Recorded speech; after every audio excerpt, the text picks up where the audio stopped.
Kana son mata su rinka aiko maka da wasiƙar cewa suna son ka? Billahi allazi la ilaha illa huwa idan kai wannan, ko mahaifiyarka sai ta ji ta ƙara son ka kamar ta cinye ka. Zan gaya maka yadda za ka haɗa sabulu wanda za ka yi wanka da shi na tsawon sati 2 kawai. Tsawon sati 2 kawai. Ka samu hawainiya, ciyawar mallaka, ƙwaron bi ta zaizai, nonon kuciya, farar biyar rana, ciyawar manta'uwa, zumbutun kaza, da saɓar ƙafar kaza, da kuma saɓar bakin kaza.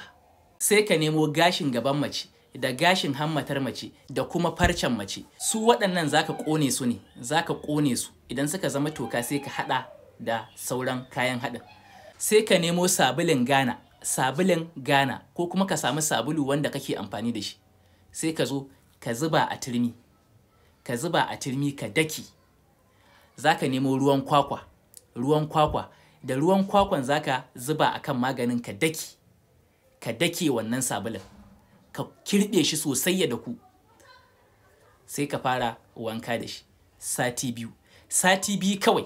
Billahi allazi la ilaha illa huwa in dai za ka yi wannan. Duk inda mace take idan ta ji labarinka ko kuma ta ganka sai ta ji tana ƙaunarka. Wanda ya yi liking, ya yi comment da sallallahu alaihi wasallam, ya yi sharing domin 'yan uwa su ƙaru, shi na baiwa ya je ya jarraba. Wanda haɗa shi ɗin zai masa wahala yana iya min magana, akwai haɗaɗɗen shi, kun gan shi nan. Amma fa yana da tsada gaskiya, yana da tsada. Saboda a haɗa wannan an sha wahala.